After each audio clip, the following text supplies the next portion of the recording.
Welcome back, loyal fight fans. Another fantastic week of boxing coming your way on Saturday.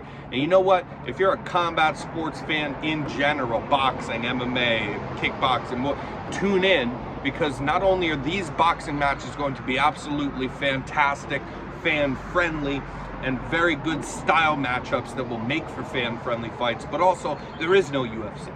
There's nothing else going on in the combat sports world this weekend except these great fights, and they will be free as well, not pay-per-views, which is amazing. We have the rematch of Leigh Wood versus Mauricio Lara, number 2.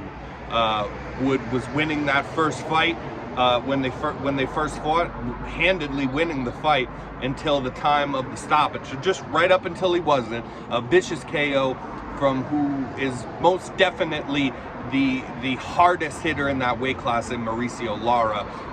So get excited for this main event. It's very, very worthy of being rematched, being as Wood was winning the fight, looking like the better boxer, landing a lot more before the stoppage in what I believe was the 7th round. But for me, the crown jewel of the combat sports weekend this Saturday will be Michael the Mick Conlan, Irish Mick Conlan, taking on Luis Alberto Lopez. And that is really the fight I'm going to focus on telling you about here today, real quick, condensed. You know how we do it on this channel. Please, from the bottom up, do me a favor. Do me a favor. Could you please hit the thumbs up button and the subscribe button if you have not already. I bring you this content and I give you good gambling odds, and this is especially good gambling odds I'm going to give you right now in this episode. So let's jump right into that fight. Michael Conlan versus Luis Alberto Lopez. I want to go over something with you guys. First and foremost, just to let you know, myself personally speaking, Luis Alberto Lopez has won me money several different times before, because I don't usually like betting on underdogs, but I did once on him, just looking like he's a tough guy to get out of there. He's very fast, he hits hard, he's a dog, he's got a chin on him, he's got great cardio, so people like that are a lot of times a problem. And when I look at the style matchup of, he's not facing like a great, nothing like that, he's always got a fighting chance. That was the first time I bet on him as an underdog. He won. I thought, let's ride with him again the next time. I want to go over something with you guys right now. Let's check out his resume real quick. So his last loss he suffered was back in 2019 when he lost to Ruben Villa. But after that, you know, went on a tear. I believe it was 2 fights, maybe even 3 fights before they gave him Christian Baez. Okay, so he fought Christian Baez as an underdog and won. Very next fight, fought Andy Vences as an underdog and won. Couple more fights he had winning, then fought Gabriel Flores, 3rd time now, as an underdog, and he won. Then he fought Isaac Lowe as an underdog and he won. Fought Josh Warrington in his last fight as an underdog, then I bet on him again, and he won. And now he is fighting Michael Conlan, who is 18-1, as an underdog. I couldn't believe it. That's the first thing that I did when I heard about this fight being announced, was go and look at the odds.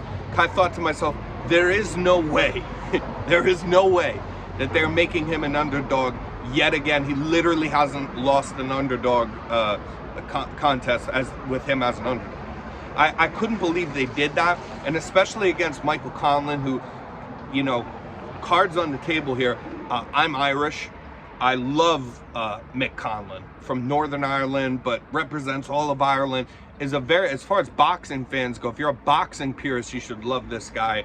Has a fantastic amateur career, epic for what he did in the Olympics, calling out straight corruption, flipping off the judges, flipping people, and went through and filed lawsuits. Those judges were looked into, fired, let go. So epic kind of story with him in the amateurs and in the Olympics, famous for that. Came into his pro career and was undefeated at, I believe it was 15-0 or 16-0 he was when he fought Leigh Wood, and was handedly winning that fight. He's a boxer's boxer, so he sticks the jab very well.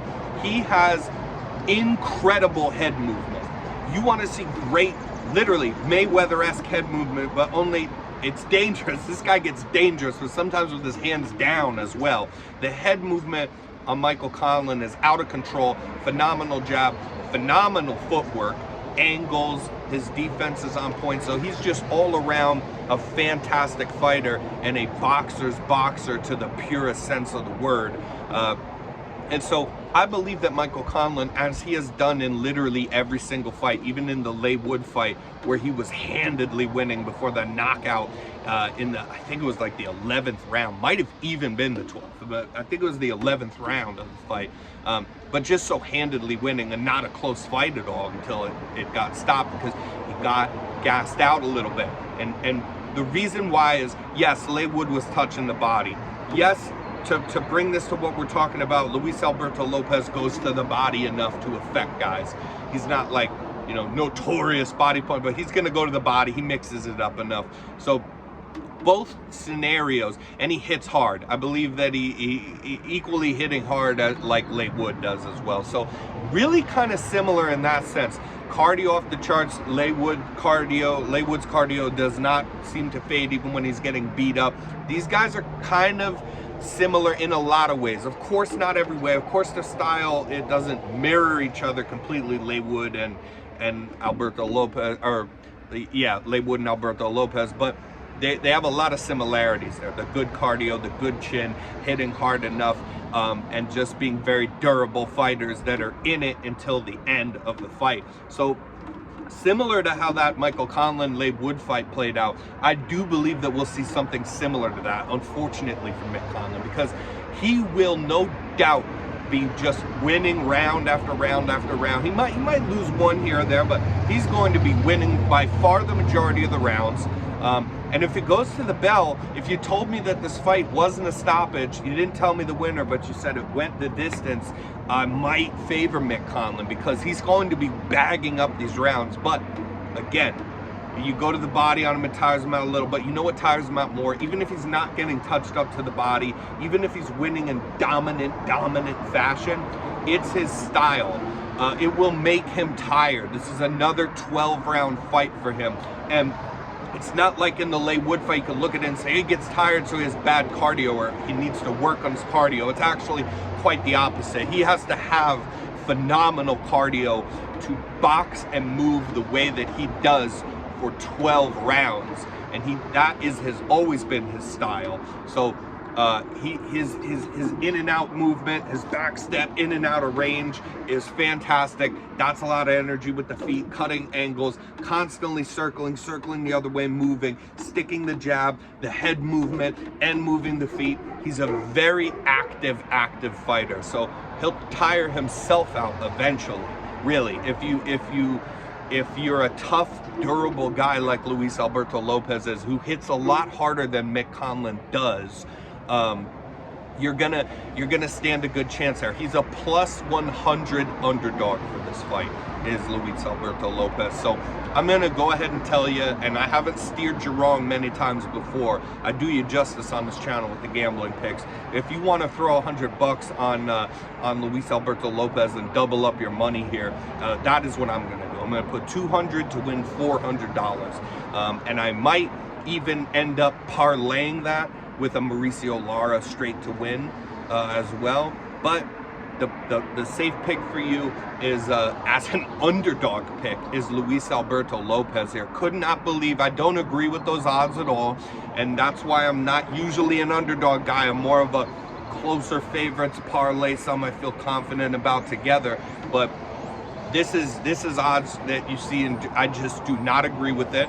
He's just a guy that is built for winning every contest that he's in that they make him an underdog for. I believe the Ruben Villa fight that he lost wasn't an underdog. He's literally won every single underdog contest that he's been a part of. And it's his style, like I said. It's the fact that he'll be getting outboxed here a lot and losing most of these rounds for sure. But he's a scrappy guy. He's fast enough as well. So when Conlan can land 3, if he can stick 1 and he lands it real hard, and his cardio holds up, and he's not moving all around as much as Mick Conlan tiring out himself, really, if anything, later in the fight, We might see a stoppage here, but even without that, he'll make these rounds in the middle after losing, I'm sure, the first few in a row. He'll make these middle rounds scrappy, and the end rounds, I feel, will be more dominant towards Luis Alberto Lopez, actually doing damage on Mick Conlan. So that is my pick for you. That's an underdog pick. How you like them apples? And yeah, we're gonna see you next time. I'm gonna be watching these fights. You couldn't ask for more. What a great fight. Close odds in boxing, and free as long as you have the DAZN app. You really can't ask for more than that. I appreciate all the new subscribers. I appreciate the views. I appreciate all of you guys. And as always, please drop in the comments, who's your pick for this fight? How do you feel about what I said? Do you disagree with me? What's your take on this fight?